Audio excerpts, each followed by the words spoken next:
شکریہ شکریہ بہت بہت شکریہ شکریہ بسم اللہ الرحمن الرحیم ایاک نعبد و ایاک نستعین۔ ڈاکٹر امجد، آپ کا میں شکریہ ادا کرتا ہوں کہ آپ نے آج مجھے موقع دیا مختلف ٹریڈ یونینز کے ساتھ بات چیت کرنے کا۔ آج میں اپنے محنت کش لوگوں کے ساتھ ہوں اور میں بڑی دیر سے کوشش کر رہا تھا کہ ہم پاکستان کی جو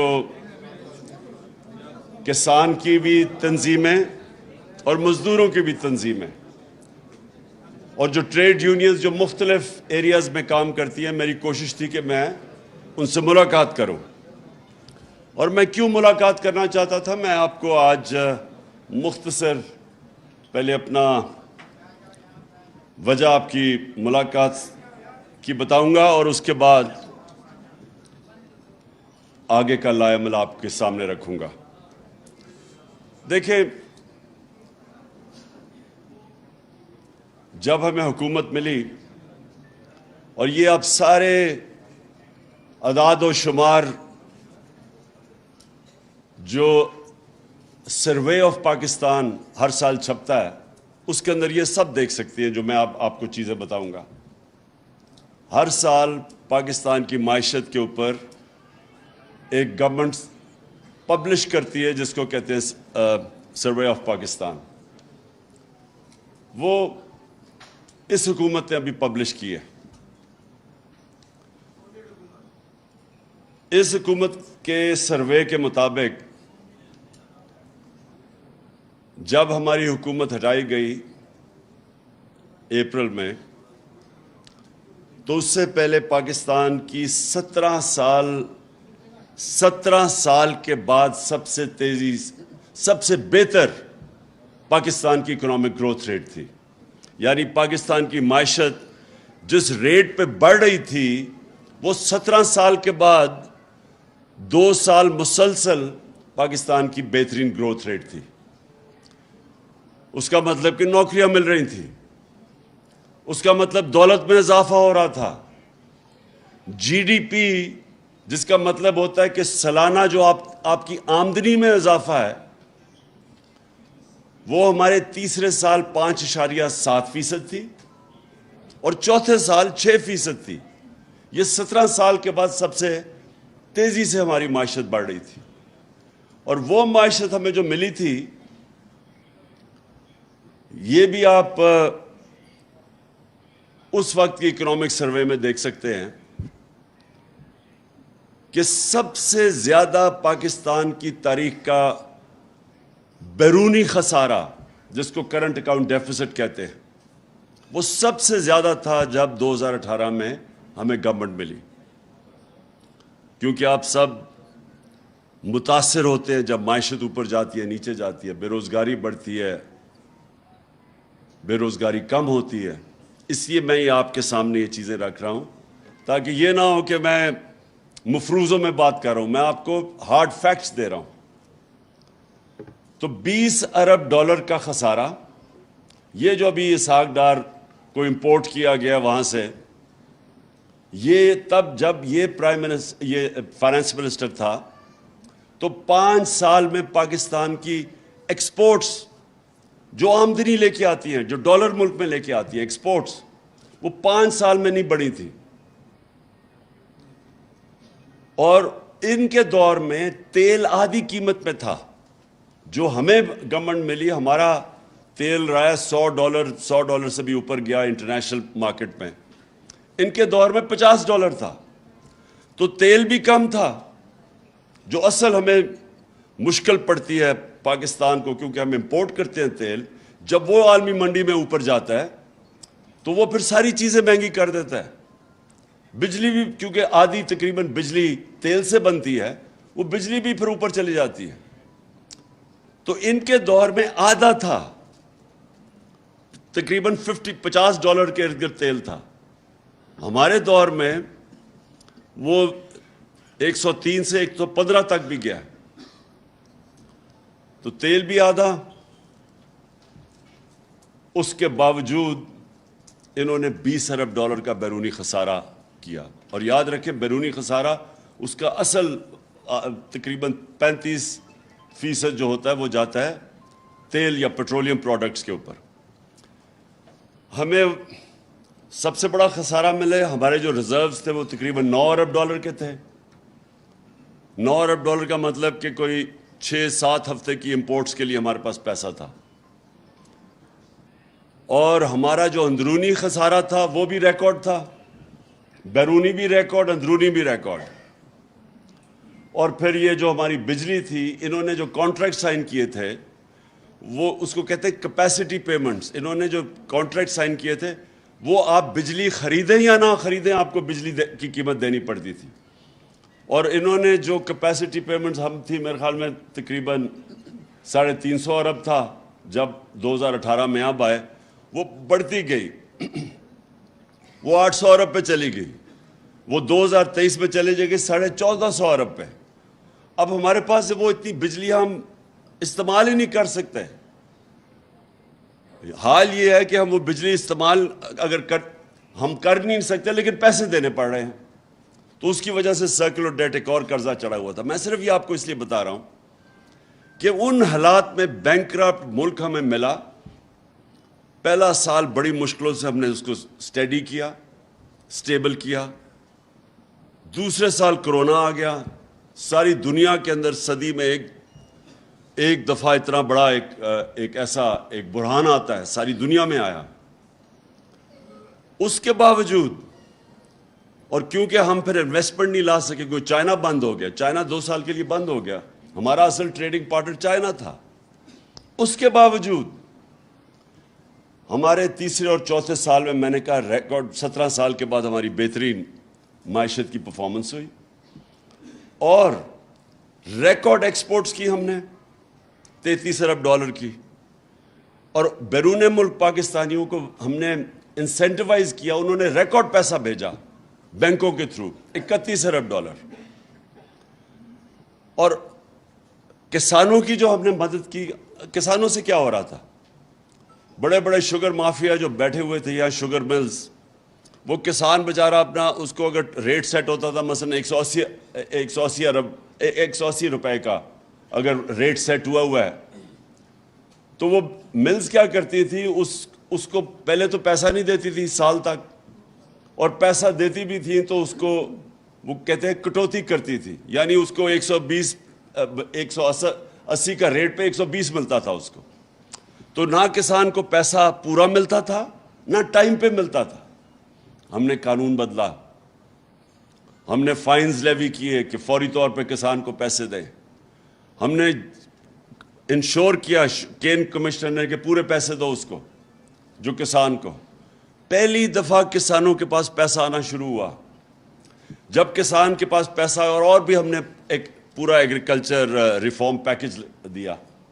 اس سے کیا ہوا, جب کسان کے پاس پیسہ آنا شروع ہوا اس نے اپنی زمین پہ لگایا. تو آخری 2 سال 4 مین جو ہماری فصلیں تھیں ان کی ریکارڈ پیداوار ہوئی, بمپر کراپس ہوئی 4, کیونکہ کسان کے پاس پیسہ آیا. تو ہمارا ایگریکلچر سیکٹر بھی بڑھ رہا تھا. ہماری industry large scale manufacturing industry کتنے سالوں کے بعد 11.5% گروتھ ریٹ اس کی ہوئی.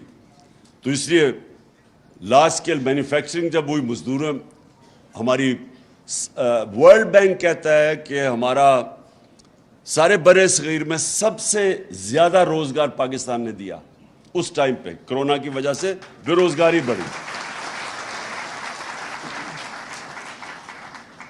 آئی ٹی جو فیوچر ہے پاکستان کی ٹیکنالوجی, آپ کو یہ سمجھنا چاہیے کہ دنیا اب ٹیکنالوجی کی طرف جا رہی ہے. بہت بڑا ایک ریولوشن ہے ٹیکنالوجی کی.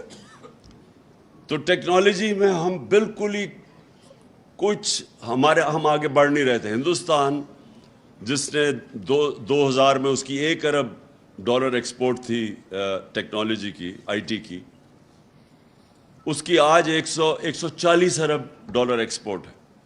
تو پاکستان کی وہی پھنسی ہوئی تھی. تو ہم 75% ہم نے اپنی ایکسپورٹس انکریز کی آئی ٹی, کیونکہ ہم نے ان کی اس سیکٹر کی بھی مدد کی. پھر اسمال اور میڈیم انڈسٹری جدھر سب سے زیادہ روزگار ملتا ہے, ان کے لیے ہم پورا انسینٹیوائز, ان کی ریگولیشن کم کر رہے تھے جو رکاوٹیں تھیں, ایز آف ڈوئنگ بزنس اس کو کہتے ہیں, تاکہ روزگار ملے لوگوں کو. اس وقت جب ملک اوپر جا رہا تھا, اس کی ہمیں جب موڈیز, یہ جو ایک انٹرنیشنل کریڈٹ ایجنسیز ہوتی ہیں جو فیصلہ کرتی ہیں کہ ملک کی معیشت کی کیا حالات ہیں, اس کے مطابق آپ کو گریڈ کرتی ہیں B-, B+. تو ہم جب آئے تھے موڈیز میں بھی B- تھی, وہ ہم نے اس کو سٹیبل کروایا. ہمارا فیٹف کے اندر گرے لسٹ پہ تھے, وہ ہماری کاوشوں سے وہ ہم فیٹف کی گرے لسٹ سے نکلے, کیونکہ یہ سب نقصان کرتی ہے اپنی معیشت کو.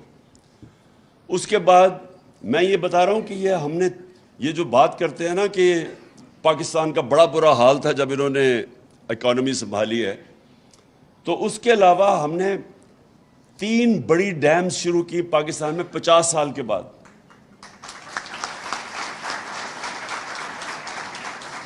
جن کو مجھے افسوس سے بھی کہنا پڑتا ہے کہ وہ سارا رک گیا کام, کیونکہ گورنمنٹ کی اب وابڈا کی جو ریٹنگ ہے وہ نیچے چلی گئی ہے. جب سے یہ آئے ہیں کریڈٹ ریٹنگ نیچے گئی ہے, اب باہر سے قرضے نہیں ملیں گے. تو وہ سارا جو ہم نے اتنی 50 سال کے بعد اپنے ملک میں پانی کے ریزروائرز اور پانی سے بجلی بنانا, جو سب سے آسان صاف طریقہ بجلی بنانے کا, وہ اب رکا ہوا ہے.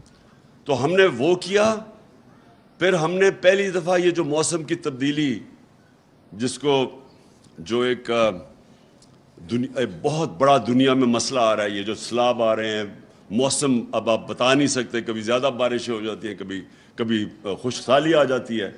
تو وہ جو ہم نے پہلی دفعہ پاکستان میں کسی نے کیا, ہم نے جو 1 ارب درخت پہلے پختونخوا میں لگایا, اب 10 ارب درخت کا, جو دنیا نے اکنالج کیا, یہ انٹرنیشنلی اکنالج ہے. اس کے علاوہ میں صرف آپ کو بتانا چاہتا ہوں کہ یہ ملک سے کتنا بڑا جرم ہوا ہے کہ وہ جو گورنمنٹ یہ مشکل سے ملک کو نکال کے, بینکرپٹ ملک کو کرونا کے باوجود جو اوپر لے کے جا رہی تھی. اور پھر یہ بھی میں آپ کو ابھی بتا دوں, ہمارے اوپر 2 فائن ہوئے تھے, 2 کرپشن کیسز ہوئے تھے. ایک کارکے کا, رینٹل پاور کا, وہ پاکستان کو 250 ارب روپے کا فائن ہو چکا تھا. اور پھر اس سے بھی بڑا, جو سب سے بڑا تھا, ریکو ڈیک, وہ بھی پاکستان کے کیس فائن ایوارڈ ہو چکا تھا, اور وہ پتہ نہیں تقریباً 2000 ارب کا تھا. دونوں ہماری حکومتوں نے, ہم نے ان کو ریزالو کیا. ہم نے پہلے سیٹل کیا کارکے کا, میں نے ترکی کے پریزیڈنٹ اردوغان سے بات کر کے تو ہم نے وہ ختم کیا. اور پھر ہمارے دور پہ نیگوسیشن میں ریکو ڈیک, جو کہ بالکل پاکستان کو, جس طرح میں نے کہا, اتنا بڑا وہ 2000 ارب کا فائن پاکستان تو برداشت ہی نہیں کر سکتا تھا, وہ ہم نے سیٹل کیا. اس وقت انہوں نے سازش کر کے گورنمنٹ گرائی. اور گورنمنٹ کیوں گرائی؟ انہوں نے کہا جی بہت مہنگائی ہو گئی ہے. مہنگائی جناب پاکستان میں, مہنگائی مارچز کر دی, اور پتہ نہیں وہ 3-4 لانگ مارچز کر دی مہنگائی کے اوپر. مہنگائی کیا تھی؟ میں بار بار کہتا گیا کہ یہ عالمی مہنگائی ہے, ساری دنیا کے اندر مہنگائی آئی ہوئی ہے. اور اس کے باوجود پاکستان دنیا میں سب سے سستا ملک تھا. ہم نے جو ڈیزل اور پٹرول ہم نے نیچے رکھا ہوا تھا. ہم پہلا ملک تھے جس نے سبسڈائز کیا. ہم نے اور جگہ سے پیسے نکالے اپنے ڈیولپمنٹ فنڈ سے. ہم نے ریکارڈ ٹیکس اکٹھا کیا, اس ٹیکس سے ہم نے اس کو سبسڈائز, جو ہمیں فگرز دی ہوئی تھی. ہم بھی آئی ایم ایف کے پروگرام میں تھے. یہ کہتے ہیں نا جی آئی ایم ایف کی وجہ سے سارے مسئلے ہوئے. ہم تو آئی ایم ایف کے ساتھ 2.5 سال تھے, ہم بھی آئی ایم ایف کے پروگرام میں تھے. اس کے باوجود ہم نے پٹرول اور ڈیزل سارے بر صغیر میں سب سے سستا پاکستان میں تھا. ہم نے سبسڈائز کیا ہوا تھا. ہم نے بجلی 16 روپے یونٹ تھی, ہم نے اس کے اوپر بھی 5 روپے سبسڈی دی ہوئی تھی. تو انہوں نے کیا کیا, کہا کہ جناب یہ مہنگائی روکنے کے لیے آئے ہیں, 50 سال میں آج سب سے زیادہ مہنگائی ہے پچھلے 5 مہینوں میں. 50 سال میں اتنی مہنگائی نہیں ہوئی. سارے مہنگائی کے ریکارڈ ٹوٹ گئے ہیں. اور تو اور چھوٹے جو سیدھی آٹا جو عام آدمی کا وہ دگنی ہو گئی ہے اس کی قیمت. 100 روپے کلو سے اوپر چلا گیا. چاول دگنے ہو گئے ہیں. جو پٹرول اور ڈیزل ہمارے زمانے میں تھے اب تو عالمی منڈی میں تیل نیچے آ چکا ہے. ہمارے زمانے میں 103 ارب سے 110 پہ گیا ہے, وہ نیچے آ کے اب وہ آ گیا $90 کے اوپر. اس کے باوجود 250 روپے کا لیٹر ہو گیا ڈیزل, جو ہر چیز متاثر کرتا ہے, اور پٹرول. اور روپیہ گرنا شروع ہوا. جس دن انہوں نے عدم اعتماد کی تھی تو 178 روپے کا ڈالر تھا. آج پتہ نہیں کتنے 240 پہ جا کے اب پتہ نہیں 230 پہ یہ کتنا بھی ہے. تو میں یہ سوال پوچھتا ہوں کہ یہ کس نے یہ سازش کی, کیوں کی, کیا مقصد تھا اس کا؟ اس سے کیا سب کے سامنے ہے کہ اب پاکستان کو بجائے نقصان ہونے کہ پاکستان کی تو ساری موڈنگز کی جو ریٹنگ ہے جو وہ گر کے وہ کون سی چلی گئی یعنی سی جو کہ یعنی تقریباً سب سے نیچے چلی گئی ہے. ہمارے 5 بینکوں کی ریٹنگز نیچے چلی گئی ہے, انٹرنیشنل کریڈٹ ریٹنگز. اور پھر سے میں نے کہا 50 سال میں سب سے زیادہ مہنگائی ہے, اور جو گروتھ ریٹ 6% پہ تھی یہ کہہ رہے ہیں 2% پہ, لوگ کہہ رہے ہیں اس سے بھی اب نیچے جانے والی ہے. انڈسٹری جو کہ فیصل آباد کے اندر ٹیکسٹائل کے اندر مزدور نہیں مل رہے تھے, ٹیکسٹائل کے مزدور نہیں مل رہے تھے فیصل آباد میں, باہر سے لے کے آ رہے تھے. آج وہاں 20% انڈسٹری بند ہو گئی ہے. تو میرا پوائنٹ یہ ہے کہ آج ہم اپنے آپ سے سوال پوچھیں کہ یہ کیا وجہ تھی. اور 2 وجوہات تھی. جو بیرونی سازش تھی ان کی تو بڑی سمپل تھی کہ وہ چاہتے ہیں کہ پاکستان میں ایک ایسا حکمران ہو جس کو وہ پتلا ہو, جو حکم کرے وہ کر دے. اگر وہ کہے جی ہماری جنگ میں شامل ہو جاؤ تو ہم 80,000 اپنے لوگ بھی قربان کر دیں ان کے لیے. وہ کہے جی روس سے تم نے سستا تیل نہیں لینا تو ہم کہیں جی ہاں جی جو آپ کہتے ہیں ہم تیل نہیں لیتے. ہندوستان 40% کم قیمت پہ تیل لے رہا ہے روس سے, لیکن ہمیں اجازت نہیں ہے کیونکہ ہم غلام ہیں یہاں. اور وہ کیوں غلام ہیں؟ ان کے پیسے باہر پڑے ہوئے ہیں. یہ ایک چیز یاد رکھنا, اگر آج میرے بھی پیسے ملک سے باہر پڑے ہوتے تو میرے میں جرت نہ ہوتی ایبسولوٹلی ناٹ کہنے کی.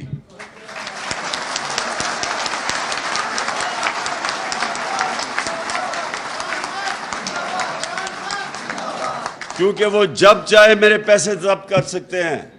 جب سے وہ روس اور یوکرین کی لڑائی ہے انہوں نے روسیوں کے پراپرٹیز اثاثے ضبط کرنے شروع کر دیے ہیں. تو ان کو بھی ڈر تھا کیونکہ ان کے تو یہاں تو کچھ بھی نہیں ان کا پیسہ جو ان کے ملک سے باہر یہ لے کے گئے ہوئے 30 سال میں. ان کو ایسے لوگ چاہیے تھے. اور ان کو کیا چاہیے تھا؟ ان کے اربوں روپے کے کرپشن کے کیسز تھے. شہباز شریف پکڑا جانے والا تھا, اس کے اور اس کے بیٹے نے جیلوں میں جانا تھا FIA کے کیس میں.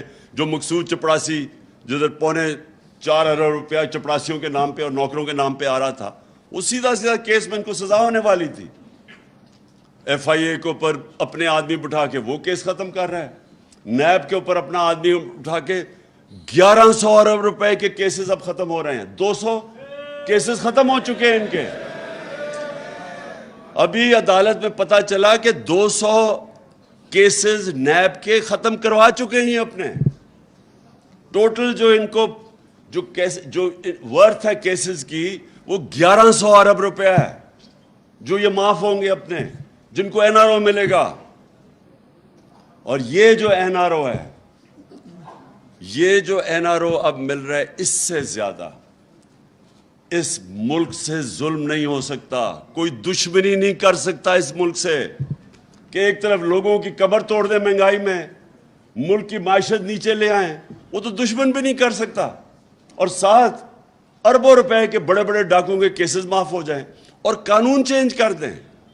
اب قانون اپنی چوری بچانے کے لیے انہوں نے قانون جو بدلے ہیں، میں اس لیے آپ کے سامنے یہ چیزیں رکھ رہا ہوں. اب انہوں نے قانون کیا بنایا ہے کہ اگر میں عمران خان کے کوئی 1 ارب روپیہ باہر پڑا ہوا ہے برطانیہ میں یا اثاثے ہیں اس کے، اور انفارمیشن آ جاتی ہے کہ عمران خان کے ہیں، انہوں نے قانون بنایا ہے کہ وہ عدالت میں ایڈمیسیبل نہیں ہے، وہ ایڈمٹ ہی نہیں کر سکتے عدالت میں. انہوں نے قانون بنا دیا ہے. اور دوسرا، اب یہ آپ سب کے سامنے وہ میں نے کئی دفعہ فلمیں دکھائی ہیں کہ پہلے وہ مریم کہتی ہے جی ہمارے یہ 4 بڑے بڑے محلات لنڈن میں ہمارے نہیں ہیں. میری تو لنڈن چھوڑو پاکستان میں بھی کوئی پراپرٹی نہیں ہے. اور اس کے بعد جب وہ پینما میں انکشاف ہو جاتا ہے تو 4 سال کے بعد وہی کہتا ہے اس کا بھائی کہ الحمدللہ یہ ہمارے بھی ہیں اور یہ مریم ان کی مالکہ ہے. اب یہ سوال یہ ہے کہ وہ ایڈمٹ کر گیا کہ، اور وہ نواز شریف نے اسمبلی میں ایڈمٹ کیا کہ ہمارے ہیں. تو جب آپ کے ہیں تو بتائیں پیسہ آیا کدھر سے؟ اور وہ کیا کہہ رہا ہے، وہ جج نیب والے سے پوچھ رہا ہے کہ بتائیں جناب آپ بتا سکتے ہیں کہ یہ نواز شریف کا ہے یا نہیں؟ اس نے کہا جی میں نہیں بتا سکتا کیونکہ وہاں بھی میچ تو فکس ہوا تھا، اپنا نیب کا ہیڈ رکھ دیا انہوں نے. اس نے کہا جی نہیں میں نہیں بتا سکتا، چلو جی بری ہو گئے. یعنی دنیا میں ایسا مذاق ہوتا ہے کہ ہر پبلک آفس ہولڈر کے لیے ساری دنیا میں قانون ہے. میں اگر پبلک آفس ہولڈر ہوں اور میرے اثاثے میری آمدنی سے زیادہ ہیں تو میری ذمہ داری ہے بتاؤ کہ پیسہ کدھر سے آیا ہے. میں تو پبلک آفس ہولڈر نہیں تھا جب میں کرکٹ کھیلتا تھا، آج سے 35-36 سال پہلے جب میں نے لنڈن میں اپنا فلیٹ لیا تو میں تو پبلک آفس ہولڈر نہیں تھا. میں تو پاکستان کا ٹیکس ریزیڈنٹ نہیں تھا کیونکہ 6 مہینے میں ادھر کرکٹ کھیلتا تھا، 6 مہینے ٹور کرتا تھا دنیا میں. اس کے باوجود عدالت نے میرے سے جو سوال پوچھا کہ کدھر سے وہ پیسہ آیا، کدھر سے آمدنی، 40 سال پرانے کانٹریکٹ میں نے دکھائے ان کو کہ کدھر سے میرے سے پیسہ آیا. میں نے لنڈن اور وہ فلیٹ بیچ کے پاکستان پیسہ لے کے آیا. یعنی تو میں اس لیے آپ کو کہہ رہا ہوں کہ اگر ایک کرکٹر اپنی ساری source of income money trail دے سکتا ہے تو جو 3 دفعہ ملک کا پرائم منسٹر ہے وہ کیسے نہیں دے سکتا؟ اس کے اوپر تو ذمہ وہ تو سب سے سپریم عہدہ، وہ کیسے نہیں بتا سکتا کہ میری پراپرٹیز باہر کیسی ہے. میری بیٹی، وہ اس کے پاس تو کوئی ذریعہ معاش تھا ہی نہیں کہ وہ اتنے بڑے فلیٹ لے سکتی. تو اس کا مطلب اس کے چوری کے پیسے بیٹی کے نام پہ لے لیے، اور اس کو اگر آپ بری کر دیتے ہیں تو اس کا مطلب کہ وائٹ کالر کرائم کو پاکستان میں آپ پکڑ نہیں سکتے. اس کا مطلب کہ میں بڑا طاقتور چور ہوں اور میں یہاں سے پیسے چوری کرا کے ملک سے باہر بھیج دوں، کوئی مجھے نہیں پکڑ سکے گا. انہوں نے قانون ہی بدل دیا ہے. انہوں نے لائسنس دے دیا ملک کو ڈاکہ مارنے کا، اور صرف اب چھوٹا چور پکڑا جائے گا، بڑا ڈاکو نہیں پکڑا جائے گا جو انہوں نے قانون بنائے. اس لیے میں یہ ساری اپنی قوم کو کہہ رہا ہوں کہ آپ تیار ہوں کہ دیکھیں اس سے بڑی ناانصافی کسی بنانا ریپبلکس میں نہیں ہے، غریب ملکوں میں ایسی ناانصافی نہیں ہے. کسی غریب ملک بھی 10 دفعہ سوچتے ہیں کہ اتنا شرمناک قانون ہم نہیں بنا سکتے کہ اب چوری کو اجازت دے دو، طاقتور کی چوری کو اجازت دے دو. اس لیے میں کال دے رہا ہوں اپنی قوم کو کہ یہ آپ نے، اگر آپ، وہ اللہ کا فرمان ہے، جہاد ہے ظلم کے سامنے کھڑا ہونا اور ناانصافی کے. وہ حضرت علی رضی اللہ تعالیٰ کا قول ہے کہ کفر کا نظام چل جائے گا لیکن ناانصافی کا نظام نہیں چل سکتا. یہ نظام نہیں چل سکتا. تو میں اب آپ کو اچھا، اور سارے آپ یونینز کو میں صرف یہ کہنا چاہتا ہوں کہ دیکھیں اگر ملک میں روزگار ہوگا تو یونینز کے پاس بارگننگ پاور ہوگی نا. اگر بے روزگاری ہوگی جو یہاں بڑھتی جا رہی ہے، اب جب گروتھ ریٹ نیچے گر رہی ہے تو اس کا مطلب بے روزگاری بڑھتی جا رہی ہے. تو جب بے روزگاری اور بھوک ہوگی تو آپ کا تو سارا انفارمل سیکٹر میں آپ کا ورکر چلا جائے گا. وہ تو جو پیسے دے گا وہ اس کو لینے کے لیے تیار ہو جائے گا. تھوڑی اگر 25,000 منیمم ویج ہے تو وہ تو 10,000 پہ بھی کام کرے گا بھوکا آدمی.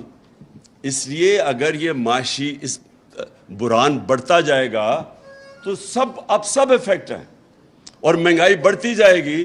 اب اس مہنگائی کے اندر مجھے بتائیں, جو بجلی 16 روپے یونٹ ہمارے پاس تھی, اب 36 روپے یونٹ آفیشیل ہے, ٹیکس لگا کے 50 روپے یونٹ پہ پہنچ گئی ہے. ابھی لوگوں کے پاس بجلی کے بل آئیں گے, بتائیں کون بجلی کا بل دے گا؟ جو تنخواہ دار طبقہ وہ تو مارا گیا.